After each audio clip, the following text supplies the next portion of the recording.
The night started like any other. Dinner with friends, laughter filling the room, drinks flowing freely. Emily had always enjoyed these nights. She thrived in social settings, where her quick wit and sharp humor made her the center of attention. And Jake, her husband of 6 years, had always seemed to enjoy that about her.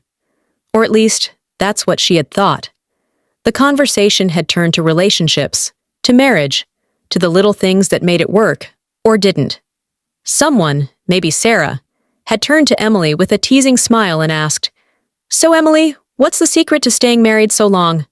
Without a second thought, Emily had smirked and said, "Lowering your expectations." Laughter, loud, uninhibited laughter. Someone even clinked their glass in amusement. It was just a joke. That's how she always was, how she had always been. And Jake? Jake had always laughed along.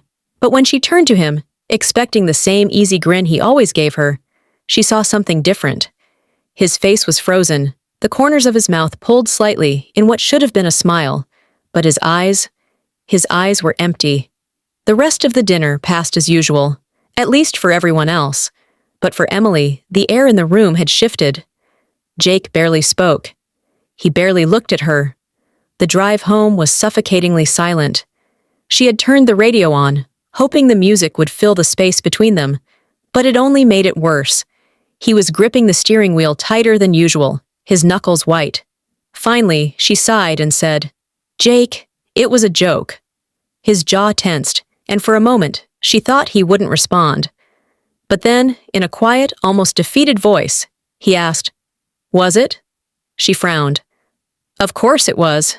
You know how I am." "I do?" His voice was flat. He kept his eyes on the road. She scoffed, shaking her head. "Oh, come on! Are you seriously mad?" Everyone laughed. His hands gripped the wheel tighter. "Yeah, they did." Something in the way he said it sent a strange feeling crawling up her spine. She turned to look at him fully, studying his face. He looked tired. Not just physically tired, but drained, hollow. It was a look she had never really noticed before.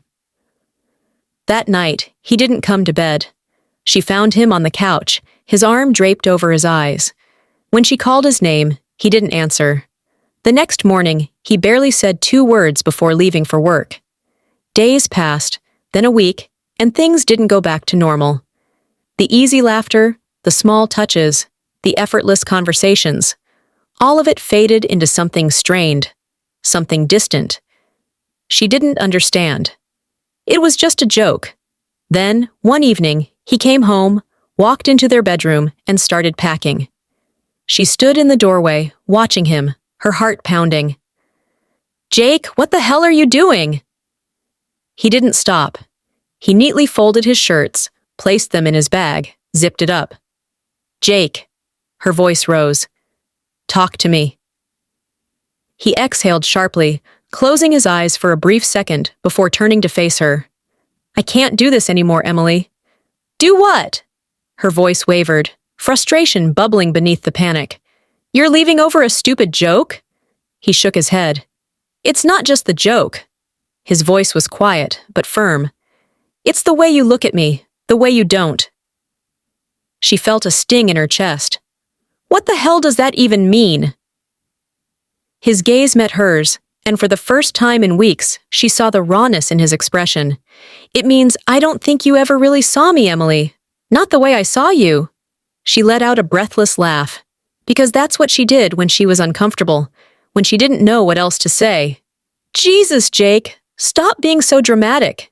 His eyes flickered, just for a second, before he gave a small nod. Not of agreement, but of resignation. He picked up his bag, walked past her, and paused at the door. "I hope you figure it out someday," he said.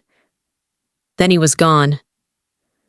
She stood in that empty apartment for what felt like hours, replaying every moment, every conversation, every little thing she had said over the years.